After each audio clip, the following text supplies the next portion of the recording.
안녕하세요. 경제방앗간입니다. 원래는 오늘 내용도 야외에서 찍어보려고 했는데요. 주식시장을 분석하려다 보니까 또 그래프를 보여드려야 할 것 같아서 정말 오랜만에 실내에서 촬영을 하게 되었습니다. 요새 주식시장이 장난이 아니죠. 특히 국내 주식시장 코스피 같은 경우에는 2% 하락이 허다하게 나오고 있습니다. 일각에서는 이렇게 싸질 때를 활용해서 저가 매수에 뛰어들어야 한다라고 주장을 하고 있는데요. 저는 단호하게 반대를 합니다. 오늘은 국내 주식시장, 특히 코스피가 나락으로 빠져든 이유, 또 저가 매수를 하면 절대로 안 되는 이유에 대해서 쉽고 정확하게 설명드리겠습니다. 미리 말씀드릴 점 세 가지가 있는데요. 첫 번째는 코스피가 나락으로 간 이유, 그리고 저가 매수를 하면 안 되는 이유에 대해서 설명을 드릴 텐데, 근거로 제가 그래프 한 개를 보여드릴 예정입니다. 그리고 이거는 코스피를 둘러싼 수급을 나타내주는 그래프예요. 그리고 두 번째는 정확성, 이 그래프가 가지는 그 정확성에 대해서 제가 말씀드리고 싶은데 아주 정확도가 뛰어납니다. 작년에 제가 유튜브를 처음 경제방앗간 채널을 개설했을 때 보셨던 분들은 아마 기억이 나실 겁니다. 작년 가을 그리고 겨울 내내 코스피, 코스닥, 삼성전자 주식 무조건 내다 팔으라고 귀에 못이 박히도록 제가 강조를 했어요. 그리고 그 근거로 사용했던 그래프가 바로 지금 보여드리려는 그래프입니다. 이 그래프를 처음 보시는 분들 믿으셔도 좋습니다. 이 그래프 믿으면 적어도 손실은 안 봅니다. 저 진짜 자신 있어요. 세 번째는 해석 방법에 대해서 지금부터 간단하게 설명을 드려 볼게요. 그래프에는 두 개 선이 등장을 해요. 우선 첫 번째 선, 연두색 선이 등장을 하고요. 그 아래는 주황색 선이 이렇게 등장을 할 겁니다. 이게 무엇을 의미하느냐? 연두색 선은요, 큰 손들의 수급을 나타냅니다. 기관 투자가들, 외인 투자가들을 합친 거를 나타내고요. 여기에는 뭐 외국인 큰 손들, 헤지 펀드도 들어가고요. 국내 기관들, 은행, 증권, 보험 뿐만 아니라 뭐 국가가 운영하는 거대 자금들 있죠. 연기금이 대표적이고요. 뭐 우정기금이라든지 각 공사가 운영하는 기금도 요게 몽땅 이 연두색에 들어갑니다. 그 아래 보시는 이 주황색 선은요, 상대되는 개념이에요. 국내 개미들의 수급이에요. 그리고 이 두 개의 선을 보실 때 등락에만 신경을 쓰시면 돼요. 무슨 얘기냐? 이렇게 올라간다. 그러면은 연두색 선은 제가 큰 손들을 수급이라고 했죠. 외국인과 기관을 합산한 거. 그러면 외국인과 기관들이 롱 포지션, 즉 주식을 사들이는 거예요. 반대로 연두색 선이 이렇게 내리막길을 타고 있다. 그러면은 셀, 파는 겁니다. 연두색 선이 올라가는 건 롱 포지션이 늘어났다는 얘기고, 연두색 선이 내려가는 건 롱 포지션이 감소했다는 얘기예요. 근데 롱 포지션이 감소했다는 얘기는 그냥 숏 포지션, 즉 매도세로 늘어났다, 돌아섰다라고 이해하셔도 무방합니다. 주황선도 마찬가지죠. 주황선이 올라갔다는 거는 개인들이, 힘없는 개미들이 코스피에 대해서 매수 포지션을 늘렸다는 얘기예요. 사들였다라는 뜻이고요. 쭉 내리막 추세를 탄다. 이러면은 롱 포지션을 감소시켰다. 매도세로 돌아섰다라는 뜻입니다. 이것만 기억하시면 제가 보여드리는 그래프 이해하시는데 아무런 문제가 없을 겁니다. 바로 그래프 보여드릴게요. 네, 두 개 선이 보이실 텐데요. 우선 이거는 2020년 9월부터 2021년 11월까지만 그려본 겁니다. 좀 몸풀기 게임이 필요할 것 같아서 최근 모습은 제가 좀 가려놨어요. 오른쪽에. 방금 전에 제가 빠뜨린 게 한 가지 있는데, 롱수급에는 현물 롱수급, 그 다음에 선물 롱수급, 매수세도 제가 포함을 시킵니다. 뿐만 아니라 프로그램 쪽도 제가 수급을 산식에 의해서 그 포함을 시켰어요. 이거를 일괄적으로 나타낸 게 뭐다? 이 연두색 선입니다. 일단 연두색부터 살펴보면요, 연두색 선이 뭐 고만고만하게 이때까지는 이렇게 쭉 움직입니다. 박스권이었어요. 그런데 이때부터 쭉 내려오기 시작하죠. 누가 보더라도 하락 추세를 그렸다는 걸 알 수 있습니다. 언제부터? 이때를 쭉 이렇게 내려보니까 2021년 뭐 8월, 9월 정도였어요. 큰 손들이 롱 포지션을 급격히 감소시켰다는 얘기고, 쉽게 좀 얘기를 하면은 매도세로 돌아섰다는 거예요. 근데 이와는 반대로 주황선이 어떻게 움직였는지 한번 살펴볼게요. 주황선은요, 같은 시기에 아주 눈에 띄게 상승 곡선, 상승 추세를 그렸어요. 이 두 구간을 비교를 해보면요, 큰 손들은 코스피에 대해서 매도로 아주 줄기차게 매도로 돌아섰고, 개미들은 뭣도 모르고 이들 물량을 그냥 사줬다 라고 할 수 있는 거예요. 한번 눈여겨서 보세요. 제가 표시를 해드릴게요. 2020년 3월 봄부터 코로나 팬데믹이 이제 터진 이후부터 주식시장이 아주 불장이었죠. 아주 폭풍 상승을 했어요. 큰 손들도 약간의 뭐 짜잘한 하락은 있었습니다만, 여기 보시면 그렇게 큰 아주 대세 하락의 낌새는 없었어요. 여기 부분. 근데 이때부터 뭔가 수상한 낌새가 감지가 되기 시작했다는 얘기죠. 요 시점부터 2021년 8월부터 연두색선이 너무나 눈에 띄게 하락 추세를 그렸다는 거 느껴지시죠? 그래서 저는 8월은 긴가민가 했어요. 9월이 됐잖아요. 아니, 뭐 9월에도 긴가민가 했다고 쳐요. 10월이 됐잖아요. 10월에는 어느 시점이었냐? 여기였어요. 여기. 요 시점을 쭉 올라가 보면 여기였다는 얘기죠. 여기. 연두색선이 이미 꽤 많이 하락했구나. 그리고 쭉 내려가 보면 이에 대응되는 개인들은 마구마구 사들였구나. 뭣도 모르고. 즉 국내 주식시장 코스피에서 엄청난 손바뀜이 일어났다는 거예요. 경제방앗간을 보시는 여러분들은 누구 말을 들어야 된다? 누구를 따라가야 된다? 당연히 큰 손들을 따라가셔야 됩니다. 연두색선을 따라가시면은 분명히 큰 손실 없이 무사하게 빠져나올 수 있습니다. 어떻게? 이렇게요. 가운데 부분에 당시 코스피 상황을 제가 그려 넣었는데요.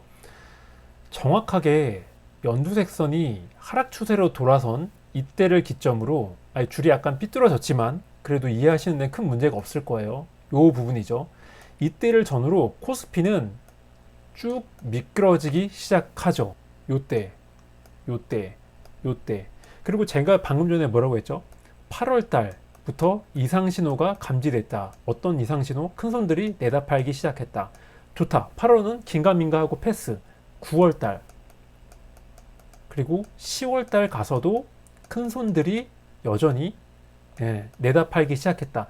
현물, 선물, 프로그램 모두 합쳐봐야지만 돼요. 개인 투자자들이 취약한 점이 뭐냐면, 분석을 할 때 현물 수급은 여러분 MTS나 HTS 상에 매일매일 집계가 돼요. 근데 그걸로 하면은 한 발 아니 10발자국 늦습니다.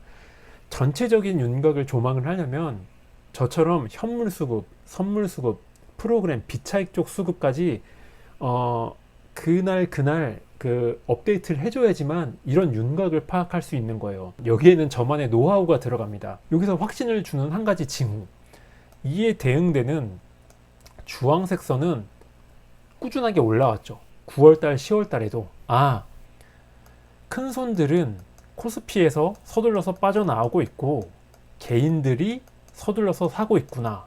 그리고 미안한 얘기지만 코스피 파란 선은 누구 흐름을 쫓아간다? 큰 손들이 사정없이 매도 호가를 낮추면서 던지니까 코스피는 전반적으로 우하향할 수밖에 없는 거예요. 따라서 이때 우리는 누구 말을 들어야 된다? 당연히 연두색선 말을 들어야 하는 것이죠. 연두색선을 따라서 늦어도 9월달, 10월달, 아니 11월달 11월달이 언제였냐면 11월달 11월달이라도 코스피 정점보다는 많이 내려왔지만 그래도 11월달이라도 이거 안 되겠구나, 냅다 팔고 톡 껴야겠구나 라고 생각했으면 편하게 지금의 폭락세를 감상할 수 있다는 얘기죠. 아직 더 남았습니다. 자, 이게 바로 작년 12월부터 어제까지의 상황입니다. 연두색선은 정말 한숨이 나올 정도로 고꾸라졌다는 걸 알 수 있고요. 주황선은 꾸준한 우상향 추세를 그렸다는 걸 알 수가 있어요. 큰 손들이 엄청날 정도로 코스피 물량을 내던졌다는 거예요. 매도 호가를 낮추면서. 그리고 이를 모르는 순진한 개인들이 이들 물량을 사줬다는 얘기입니다. 그리고 이 기간 동안 코스피는 어떻게 움직였느냐? 이렇게 움직였어요. 근데 뭐 사실 이 부분은 이미 결과가 다 나온 거기 때문에 안 봐도 뭐 잘 아시겠죠. 근데 제가 강조하고 싶은 부분은 요 부분이에요. 요 부분. 최근 한 달 동안의 하락세 부분. 네, 이 기간 동안 연두색선의 하락 기울기가 직전에 비해서 엄청나게 고꾸라졌다는 걸 알 수 있죠. 반대로 주황선은 하락하다가 저점을 찍고 올라왔다는 걸 알 수가 있어요. 요 부분과 요 부분을 한번 비교를 해보세요. 요 부분과 요 부분. 이때 코스피가 어떻게 움직였냐면은 요 부분이요. 연두색선이 쭉 하락을 하다가 가로로 이렇게 기어갔잖아요. 그래서 코스피도 쭉 하락을 하다가 웬일인지 모르게 반등이 나왔어요. 요 부분. 정확히 말하면 7월부터 8월 중하순까지 거의 한 달 넘게 코스피가 반등세를 보여왔어요. 그래서 뭐 유튜브 경제 전문가들이라고 하는 사람도 그렇고 제도권에 있는 분들도 드디어 코스피가 저가 매수할 타이밍이 왔다. 삼성전자 반등 타이밍이다. 코스피가 이제 다시 4분기부터는 반등할 것이다 라고 희망 섞인 정말 말도 안 되는 주장을 내놨는데 저는 전혀 그렇게 생각하지 않았습니다. 왜냐하면 이 그래프가 주는 장점이 여기서 발휘가 돼요. 누가 보더라도 연두색선이 꾸준한 하락 추세를 그렸잖아요. 물론 중간중간 이렇게 튀어오른 부분이 있었어요. 이렇게 그때마다 코스피도 역시 이렇게 드문드문 짧은 반등을 보여왔어요. 이렇게. 하지만 이 그래프의 장점은 뭐다? 아주 넓은 추세, 최소 한 달, 두 달 이상의 중장기 추세를 수급을 통해서 파악을 할 수 있기 때문에 절대로 코스피는 함부로 들어가선 안 된다. 즉 이때 매수해선 절대로 안 된다라는 결론에 다다르게 된 거죠. 저는 이 내용을 제 블로그를 아시는 분도 계실 거예요. 이 유튜브 영상 그 설명란에 제가 블로그 주소도 항상 적어 놓는데 그 블로그에 비공개 글로 올리는 그 코너가 있습니다. 유료로 그 후원해 주시는 분들이 계신데 그분들을 위해서 제가 주 5회 코스피, 뭐 코스닥, 미국 주식 시황을 매일매일 올려요. 주 5회. 근데 거기에서도 제가 드문드문 간혹 가다가 이 그래프를 보여드리면서 절대로 이 구간에서는 이렇게 올라가는 구간에서는 이거는 데드캣 바운스에 불과할 뿐이다. 절대로 매수해서는 안 됩니다. 조금 더 기다려 봅시다 라고 말씀을 드렸어요. 저는 이제 주식 시장도 분석을 합니다. 매크로 경제뿐만 아니라. 그래서 제가 주식 시장을 분석할 때 이 그래프 말고 앞으로 32,650개 그래프가 더 보여드릴 예정이에요. 매일매일 3시간, 4시간씩 업데이트를 합니다. 그 시장 데이터를 제가 산출해서 비주얼 베이직으로 돌리는 것도 많고요. 그 중에 하나가 이건데 아무튼 우하향하고 있기 때문에 이렇게 드문드문 나오는 코스피 상승세는 데드캣 바운스, 즉 숏 세력이 커버, 청산하는 거다. 숏 커버링이다. 절대로 속아 넘어가선 안 된다라고 말씀을 드렸다는 것이죠. 한눈에 보더라도 거의 뭐 95% 쌍둥이라는 걸 알 수가 있죠.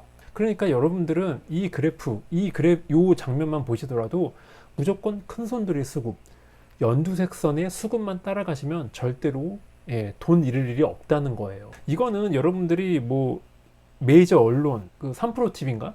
그런 거 보셔도 이 그래프를 보여드리는 사람은 없을 거예요. 왜냐면 요 산식은 저만이 직접 고안을 해서 시장의 변곡점을 판단하는데 저만 사용하고 있는 그래프거든요. 후원자분들도 보여드리고, 그리고 여러분, 유튜브 보시는 여러분들을 위해서 제가 손수 가공하는 거기 때문에 아마 그 어디에서도 보실 수가 없을 겁니다. 주식시장의 변곡점, 그리고 현재가 어떤 그 상황인지 판단하기 위해선 이왕이면 무기가 여러 개 있으면 좋잖아요. 그래서 이거는 제가 산식을 약간 좀 다르게 해서 그려본 버전 2입니다.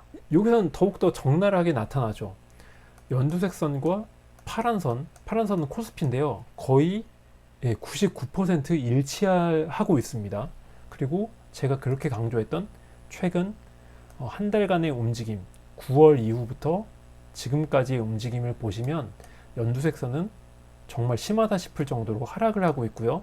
개인들은 뭣도 모르고 사들이고 있어요. 그리고 코스피는 급락을 했죠. 아무리 매크로 이슈가 좋건 간에, 좋고 나쁘고 또 해외에서 미국이 금리 인상을 하고 나쁜 건 간에 코스피 지수를 움직이는 거는 결국 큰손들과 개인들의 수급이라는 얘기죠. 아무리 재료가 나빠도 큰손들이 우리나라 코스피 주식을 산다? 삼성전자, 하이닉스, 뭐 SK에너지 LG 에너지, LG 배터리를 산다?